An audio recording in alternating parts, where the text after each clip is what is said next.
அனைவருக்கும் வணக்கம். UGTRB mathematics exam test batch பார்த்துட்டு வரோம். ஸோ அந்த பேட்டர்னில் இன்னைக்கான டெஸ்ட் கொஸ்டின் பார்த்தீங்க அப்படின்னா basic number theory in algebra.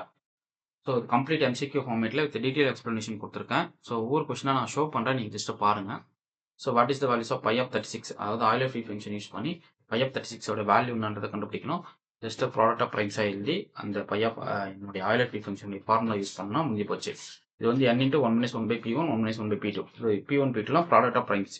எவ்வளோ பவர்ஸ் வேணால் நீங்கள் ப்ராடக்ட் பண்ணி எழுதிக்கலாம். வர ஃபேக்டர்ஸ் வந்து ப்ரைம் ஃபேக்டராக நீங்கள் ஸ்ப்ளிட் பண்ணி இந்த ஃபார்முலாவில் சப்ஸ்டிட் பண்ண வேண்டியதான். ஜஸ்ட் சிம்பிளை பண்ணால் உங்களுக்கு ஆன்சர் 12 வரும். Which are following composite number. இதில் பார்க்கறது எல்லாமே ப்ரைம் நம்பராக தெரியும். அதில் ஒரு காம்போசிட் இருக்குது, என்னன்னா 51. அடுத்து என்னுடைய ப்ரைம் ஃபேக்டர் என்னன்றதை கேட்குறாங்க. ஸோ உங்களுக்கு தெரியும், இது வந்து இதெல்லாம் சிம்பிள் கொஸ்டின் தான். பட் இதெல்லாமே உங்களுக்கு கொஸ்டினை நீங்கள் எக்ஸ்பெக்ட் பண்ணலாம். ரெண்டாவது, இதெல்லாம் நம்ம தப்பு பண்ணுவோம். ஸோ தப்பு பண்ணாமல் இருக்கிறதுக்கு திருப்பி ஒர்க் அவுட் பண்ணி பார்க்குறதுக்கு ஒரு வார்ம் அப் ப்ராப்ளம் மாதிரி இதெல்லாம் நீங்கள் எடுத்துக்கலாம். How many devices of 216, 211 devices எவ்வளோ இருக்கும் அப்படின்னு கொஸ்டினாக கேட்டிருக்காங்க. ஸோ என்ன பண்ணணும்னா ப்ராடக்ட் ப்ரைம்ஸ் எழுதிட்டு இந்த ப்ரைம் பவரில் இது ஏபின்னு கன்சிடர் பண்ணுறீங்க. அப்போ டவ் n = a+1 b+1. இந்த பவரை இந்த ப்ரைம் பவராக வர்றதை இது ஏபிசி இந்த ஆர்டர் எது ஒன்றா எடுத்துக்கலாம். அது n+1 ஒன்று போட்டு ஆட் பண்ணி நீங்கள் என்ன பண்ணணும், ப்ராடக்ட் பண்ணிடணும், அவ்வளோதான். அடுத்த வேல்யூ ஆஃப் பை ஆஃப் 45 சொல்லி கேட்குறாங்க. So again Euler free function இது பாருங்கள். 7x கான்கரண்ட் 1 mod 10, அதாவது 7ஓட இன்வெர்ஸ் எலமெண்ட் இந்த 4 ஆப்ஷன் எது ட்ரூன்னு சொல்லணும். அப்போது 7 3 21 mod 10 பார்த்தீங்கன்னா 1 வரும். ஸோ யூனிட் எலமெண்ட் எது வருதோ அதுதான் வந்து நமக்கு அது இன்வெர்ஸ் எலமெண்ட்டாக இருக்கும். ஓகே, அடுத்து பாருங்கள் highest power of 2 in the 100 factorial. So n/2, n/2 square, n/2 cube, n/2 power 4, n/2 power 5, n/2 power 6. So அது போட்டிங்கன்னா உங்களுக்கு தெரியும் அழகாக என்ன நடக்குது.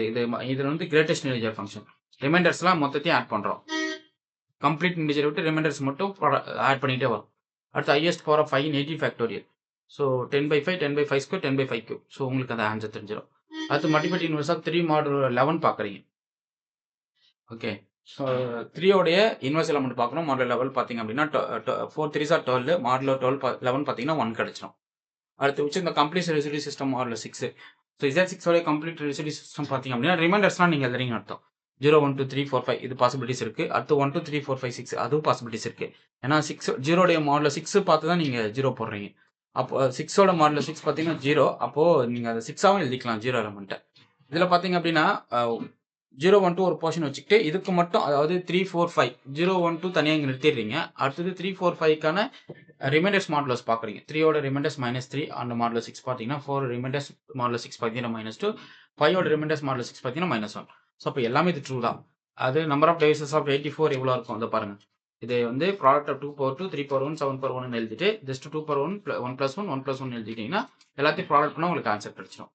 அகைன் இது 45 உடைய ஆயிலர் ஃப்ரீ ஃபங்க்ஷன் வேல்யூ கேட்குறேன். இதில் எது நாட் ஆஃப் ப்ரைம் சொல்லி கேட்குறேன். ஸோ 91 தான் இது நாட் ஆஃப் ப்ரைம். உங்களுக்கு இது பார்த்தாவே தெரியும், ஒரு சிலது வந்து ப்ரைம் நம்பரா மாதிரி தெரியும், ஆனால் அதை தப்பு பண்ணிடும். அடுத்து find the least positive integer x such that x congruent 5 mod 12. So integer 12ல் மாடல் 12ல் எந்த ரிமைண்டருக்கு வந்து 5 வரா மாதிரி பார்க்கலாம். எந்த இன்டிஜர்ஸ்க்கு ரிமைண்டர் 5. அப்போ இது வந்து x = 12k + 1 ஃபார்மேட்டில் வரும். ஸோ அப்போ எந்த ஃபார்மேட் k = 0 போட்டால் 5 மட்டும் தான் வரும், வேறு எதுவும் வராது. மற்றது எல்லாமே வந்து எக்ஸிட் ஆகிட்டு இருக்கும். ஓகே, இன்னொன்று கொடுக்கலாம். சாரி, இப்போ k = 1 கொடுத்தீங்க அப்படின்னா 12 + 5, ஆனால் மாடல் 12 பார்க்குறோம், அப்போ அது வராது. ஸோ பார்த்தீங்கன்னா ஆப்ஷன் பி தான் கரெக்ட். அடுத்து ஹையஸ்ட் பவர் ஆஃப் 3 / 50 factorial பார்க்குறீங்க. அடுத்து சம் ஆஃப் டிவைசஸ். இது நம்மளுக்கு தெரியும், sum of divisor formula use பண்ணிக்கலாம், சிக்மா ஆஃப் n கண்டுபிடிக்கிறது. ஸோ இது எல்லாமே வந்து உங்களுக்கு ஸ்டாண்டர்ட். நீங்கள் ஜென்ரலாக ஒரு அல்ஜிப்ரா நம்பர் தியரி படிக்க போகிறீங்க அப்படின்னா ஜஸ்ட் நீங்கள் அல்ஜிப்ரா ஆறுமுகம் புக்கு பார்த்தாவே போதுமானது. ஸோ அதுலேருந்து தான் ஒரு கொஷின்ஸ் நான் கேட்டிருக்கேன். ஸோ டெஸ்ட் பேட்ச் ஜாயின் பண்ணிக்கலாம். இது போல் நிறைய இன்ட்ரெஸ்டிங் கொஷின்ஸ் நீங்கள் பார்க்கலாம். ஸோ நிறைய கொஷின்ஸ் கேட்டிருக்கேன். இது கிட்டத்தட்ட இந்த டெஸ்ட்டில் பார்த்தீங்கன்னா ஒரு 38 கொஷின் இருக்கும். இது பாருங்கள், ஃபெர்மாஸ் தேரம், அப்புறம் பாருங்கள் வில்சன்ஸ் தேரம், ஃபெர்மாஸ் தேரம், எல்லாமே கொஷின்ஸாக இருக்கும். ஸோ இது எல்லாமே உங்களுக்கு வந்து ரொம்ப ரொம்ப ஒர்த்தான கொஷின் தான். ஸோ என்னுடைய டெஸ்ட் பேட்சில் ஜாயின் பண்ணுறவங்க நீங்கள் ஜாயின் பண்ணிக்கலாம். அதே போல் ஸ்டடி மெட்டீரியல் ப்ரொவைட் பண்ணுறேன். எம்சிக்யூ புக்லெட்டு கொடுத்துட்டு வரேன். இன்ட்ரெஸ்ட் இருக்கிறவங்க எம்சிக்யூ புக்லெட் வாங்கி படிங்க. Okay, fine. உங்களுக்கு இந்த வீடியோ பிடிச்சிருந்தா லைக் பண்ணுங்கள், கமெண்ட் பண்ணுங்கள், உங்கள் ஃப்ரெண்ட்ஸுக்கு ஷேர் பண்ணுங்கள். தேங்க்யூ.